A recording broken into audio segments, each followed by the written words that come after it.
Hi guys, I know आप कर रहे थे मेरा इंतज़ार to know the latest news and all the gossips. तो जैसा कि आप लोगों ने इस वक्त मीडिया और सोशल मीडिया पर ये खबरें सुन ली होंगी कि धर्मेंद्र, जो कि बॉलीवुड के एक लिविंग लेजेंड रह चुके हैं, उन्होंने बहुत ही मशहूर व मारूफ फिल्मों में काम किया है और तकरीबन कई दिहाइयों तक उन्होंने भारतीय इंडस्ट्री के ऊपर राज किया है। उनकी डेथ की खबरें जो हैं वो इस वक्त सोशल मीडिया पर और साथ में जो इंडियन मीडिया है उस पर सर्कुलेट हो रही हैं और हर जगह पर ये कहा जा रहा है कि उनकी डेथ हो गई है, लेकिन उसको अनाउंस नहीं किया जा रहा। बहुत सारे लोग जो हैं स्पेकुलेशंस के चक्कर में फंस चुके हैं और उनको पता ही नहीं है कि धर्मेंद्र जो है वो आया इंतकाल कर भी गए हैं या नहीं कर गए। आज के वीडियो में मैं धर्मेंद्र की ज़िंदगी के बारे में आपको मुकम्मल बायोग्राफी के बारे में बताऊंगी, उनकी डेथ से मुतल्लिक जो लेटेस्ट इन्फॉर्मेशन है वो आपको बताऊंगी। हेमा मालिनी और उनकी बेटी जो ईशा देओल हैं, उनका भी इसके ऊपर रद्द-ए-अमल आया है, उसके बारे में आपको बताऊंगी। और आपको ये भी बताऊंगी कि धर्मेंद्र जो हैं वो जिस मज़हब से ताल्लुक़ रखते थे उसमें 2 शादियाँ करना हराम था, तो फिर कैसे उन्होंने हेमा मालिनी के साथ शादी की थी, कैसे उन्होंने इस्लाम कबूल किया था और अगर उनकी डेथ हो चुकी है तो उनका जो जिसको वो अंतिम संस्कार कहते हैं, जो उनकी लास्ट रिचुअल्स होती हैं, उसको किस तरह से परफॉर्म किया जाएगा। आया उनको क्रीमेट किया जाएगा या उनको दफनाया जाएगा, उन्हें इस्लाम के असूलों के मुताबिक दफनाया जाएगा या क्या किया जाएगा। तो उनकी ज़िंदगी के ऐसे बहुत सारे उतार चढ़ाव हैं जिनके बारे में शायद इससे पहले आपने कभी ना सुना हो। तो चलिए जनाब, शुरू करते हैं आज का वीडियो। तो सबसे पहले मैं आपको ये अपडेट कर दूं कि धर्मेंद्र की मौत की खबरों के ऊपर उनकी जो अहलिया हैं, सेकंड अहलिया हेमा मालिनी, उन्होंने जनाब मीडिया के ऊपर उतारा है शदीद गुस्सा और वो काफ़ी ज़्यादा बरहम हुई हैं और भारतीय मीडिया को उन्होंने खरी-खरी सुना दी है, क्योंकि इस वक्त अगर ये खबरें सिर्फ सोशल मीडिया पे चल रही होती तो लोग कहते भी कि जनाब ये खबरें जो हैं वो गलत चल रही हैं, क्योंकि सोशल मीडिया पे इस तरह की चीज़ें चलती रहती हैं। लेकिन हेमा मालिनी को जो गुस्सा है वो इस बात का है कि ये खबरें उनके मीडिया पर चल रही हैं, मेन स्ट्रीम मीडिया पर।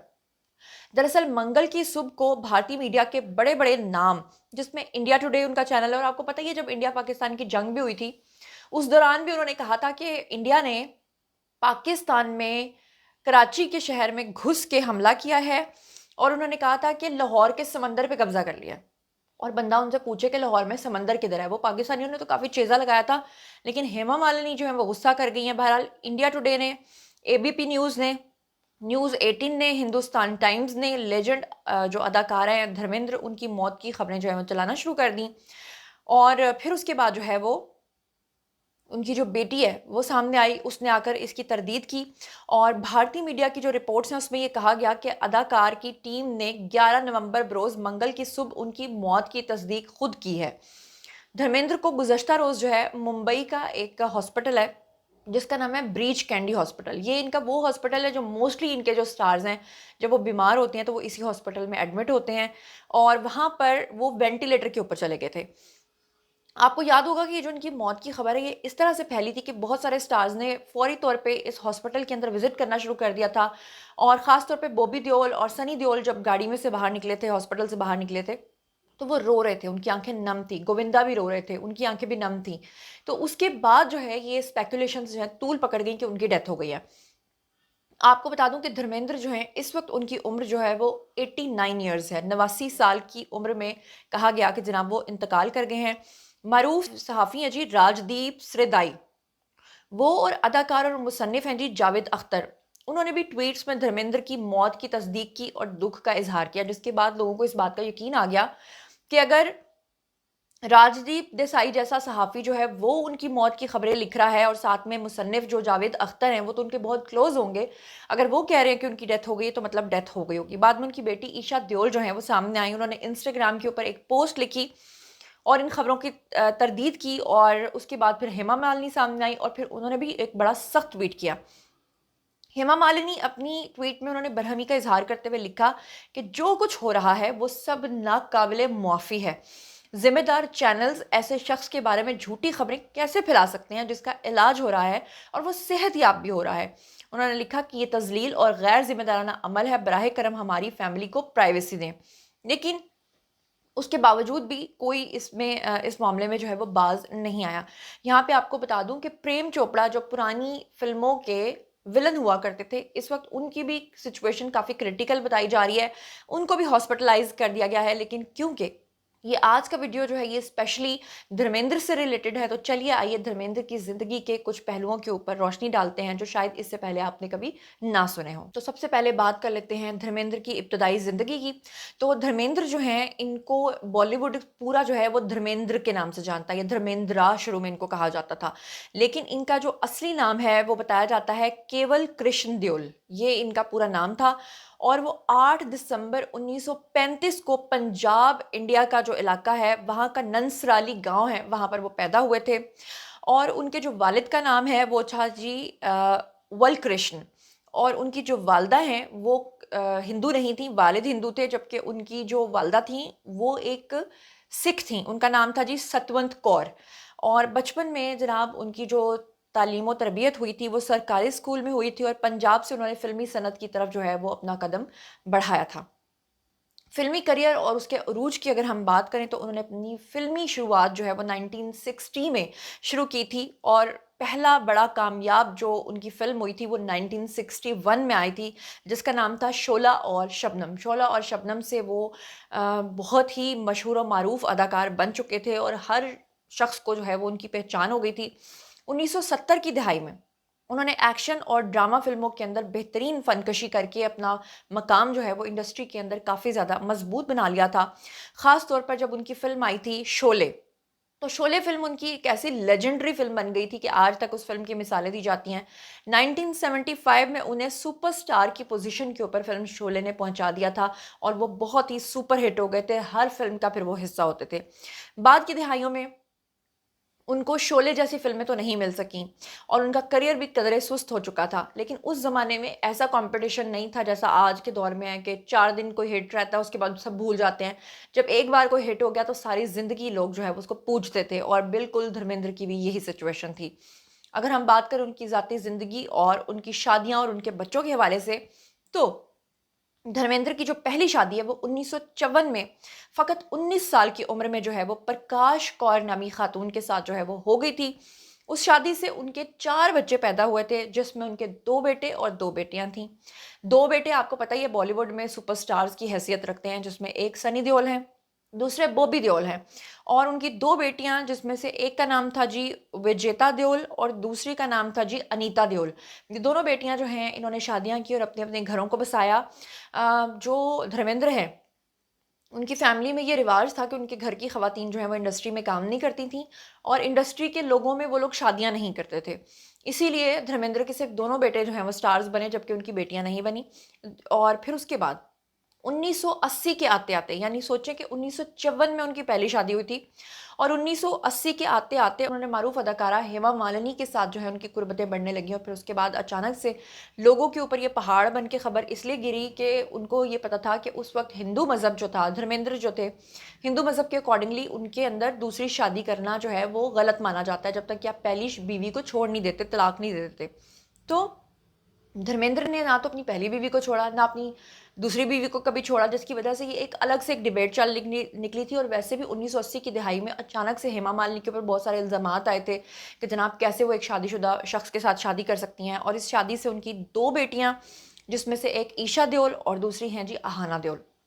ईशा देओल ने बाद में बड़े होकर जब इस चीज़ का फैसला किया था कि वो इंडस्ट्री में काम करेंगी, उस वक्त उनके लिए सपोर्ट नहीं थी उनकी फैमिली। धर्मेंद्र भी नहीं चाहते थे कि वो इंडस्ट्री में काम करें, बॉबी देओल और सनी देओल भी नहीं चाहते थे कि वो इंडस्ट्री में काम करें। लेकिन फिर उनके खिलाफ जाके, धर्मेंद्र के खिलाफ जाके, उनकी मर्जी के जो हेमा मालिनी है उन्होंने अपनी बेटी को सपोर्ट किया था। हालांकि वो इंडस्ट्री में अपना नाम नहीं बना पाई, इसी वजह से अहाना देओल जो है वो भी इंडस्ट्री में नहीं आ सकी। अब यहाँ पर मैं आपको ये बता दूं कि धर्मेंद्र के ऊपर इस बात का भी इल्ज़ाम आता रहा कि उन्होंने जब दूसरी शादी की थी तो सनी देओल और बॉबी देओल कई सालों तक धर्मेंद्र से बातचीत में नहीं थे, उनको बुलाते भी नहीं थे, उनका बायकॉट किया हुआ था। लेकिन 2025 के आते-आते अचानक से लोग बहुत ज़्यादा हैरान हो गए। जब उनको ये बात पता चली कि धर्मेंद्र जो हैं वो सनी देओल और बॉबी देओल के साथ रहना शुरू हो गए हैं, और अपनी फर्स्ट वाइफ के साथ रहना शुरू हो गए हैं। और 2025 में उनके काफ़ी ज़्यादा वीडियोज़ भी आए।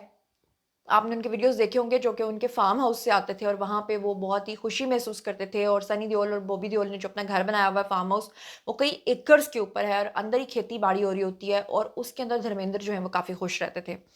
कामयाबियों और अवार्ड्स की अगर हम बात करें तो उन्हें 2012 में उनको एक बहुत ही अच्छा अवार्ड मिला था जिसको कहते हैं पद्म भूषण अवार्ड, जो उसको बड़ा हाई लेवल का अवार्ड जो है वो समझा जाता है, और वो उनकी फ़िल्मी खदमात के पेश नज़र जो है उसके एतराफ़ में उनको मिला था। Film fair life time achievement award भी उनको दिया गया था। 2004 से 2009 तक उन्होंने सियासत में भी हिस्सा लिया था और लोकसभा के वो मेंबर भी रहे थे। हाँ, धर्मेंद्र की ज़िंदगी के उतार-चढ़ाव के बारे में हमने इतनी बात की है, वहीं पर बहुत सारे लोग ये जानना चाहते हैं कि धर्मेंद्र ने अपने इस मज़हब के होते हुए कैसे अपना मज़हब तब्दील किया था, कैसे उन्होंने इस्लाम कबूल किया था और कैसे उन्होंने हेमा मालिनी को भी इस्लाम कबूल करके उनसे शादी करवाई थी। तो ये पूरा मामला आपके सामने रखती हूँ। बेसिकली धर्मेंद्र जो थे, वो पहले से शादीशुदा थे और प्रकाश कौर के साथ, और उनके ऑलरेडी जो हैं वो 4 बच्चे भी थे, लेकिन उस वक़्त तक उनके 2 बे बच्चे हुए थे, जिसमें सनी देओल और बॉबी देओल जो हैं वो हो चुके थे। बाद में उनकी 2 बेटियाँ पैदा हुईं। हेमा मालिनी जो है वो उस वक़्त इंडस्ट्री की सबसे बड़ी हीरोइन जो है वो हुआ करती थी। खूबसूरत, कामयाब और ड्रीम गर्ल के तौर पे वो अपना ख़ास मकाम बना चुकी थी। लेकिन जो हेमा मालिनी है और धर्मेंद्र हैं, इनकी मुलाकात 1970 के दौरान जो है वो एक फ़िल्म आई थी, फ़िल्म तमन्ना, उसमें हुई थी और वहीं पर उसी सेट से इनका मुआशक़ा जो है वो शुरू हो चुका था। कहा जाता है कि दोनों के दरमियान जो कुर्बतें हैं वो फ़िल्म शोले के दौरान इस कदर बढ़ गईं कि अक्सर लोग ये समझते थे कि ऑफ़िशियली इन्होंने अनाउंस नहीं किया, लेकिन वो बिल्कुल मियाँ-बीवी की तरह एक-दूसरे के साथ रहने लगे थे। शादी अब कैसे हुई, ये भी एक बड़ा ड्रामाई मंज़र है।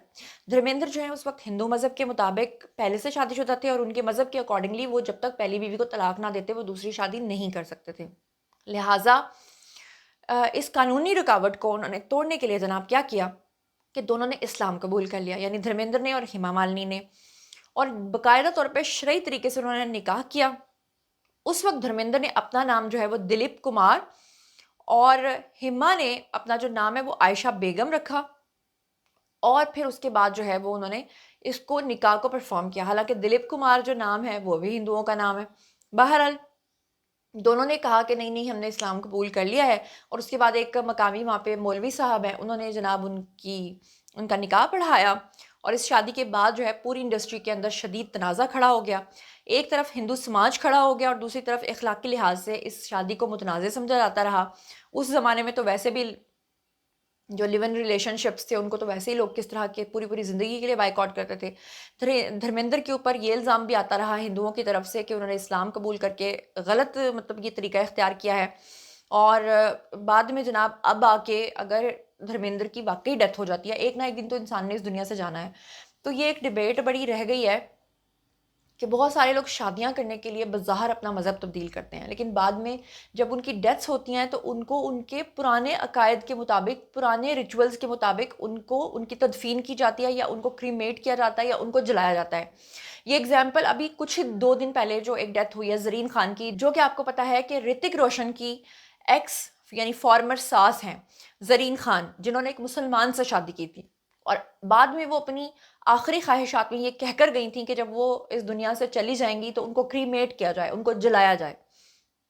ये एक अलग से डिबेट है कि लोग जो हैं वो अपने ज़ाहिरी रिश्तों को दिखाने के लिए मुनाफ़िकाना तरीके से अपने मज़हब को तब्दील करते हैं, और बाद में वो कहते हैं कि जिस असल बुनियाद पे हम थे उसी बुनियाद के मुताबिक हमें क्रीमेट किया जाए, या हमें जलाया जाए, या हमें तदफ़ीन की जाए, जो कि इस्लाम के अंदर पूरी तरह से नाक़ाबिल कबूल है। कि अल्लाह ताला कहते हैं कि अमाल का दारोमदार नियतों पे, वो तो नियतों से आपको जाँच लेता है। जब आपकी नियत ही किसी बुनियाद के बारे में गलत है, तो आप कैसे कह सकते हैं कि आपने इस्लाम कबूल कर लिया, आपने ये कर लिया, आपने वो कर लिया। बहरहाल जनाब, ये था आज का वीडियो, और धर्मेंद्र की ज़िंदगी के बारे में जो भी अहम पहलू थे, उनके कितने पहली बीवी में से बच्चे थे, दूसरी बीवी में से कितने बच्चे हैं, और उनका क्या नाम था, उनकी क्या तालीम थी, और उनके कौन माँ-बाप थे, सब कुछ आज के वीडियो में मैंने आपको बता दिया है। और फिर भी हम दुआ करते हैं कि अल्लाह ताला उनको ज़िंदगी तंदुरुस्ती दे, लेकिन एक दिन सब ने इस दुनिया से चले जाना है। अच्छी बात ये है कि हम इस दुनिया के लिए और ह्यूमैनिटी के लिए क्या सर्व करके जा रहे हैं। बहरहाल जनाब, आपको वीडियो कैसा लगा, और अब बारी है जी आप लोगों की, कमेंट सेक्शन में बताइए कि क्या आप भी अब तक यही समझ रहे थे जो मीडिया बता रहा था, और क्या इस वीडियो के बाद बहुत सारी चीज़ें आपको क्लैरिफाई हो गई हैं, और वो कौन सी ज़िंदगी के ऐसे पहलू थे धर्मेंद्र के जिनके बारे में आप पहले नहीं जानते थे, जो आपको इस वीडियो के तवज्जुद से जो है वो पता चले हैं। और अगर आपकी भी कोई पसंदीदा शख्सियत है जिसके बारे में आप जानना चाहते हैं, तो उसकी बायोग्राफी भी मैं बता दूंगी। कमेंट सेक्शन में आइए, लिखिए कि आप किसकी बायोग्राफी जानना चाहते हैं। इसी के साथ मुझे दीजिए इजाज़त, अपना बहुत बहुत ख्याल रखिएगा, और हाँ, चैनल को सब्सक्राइब करना हरगिज़ मत भूलिएगा। अल्लाह ने के बाद।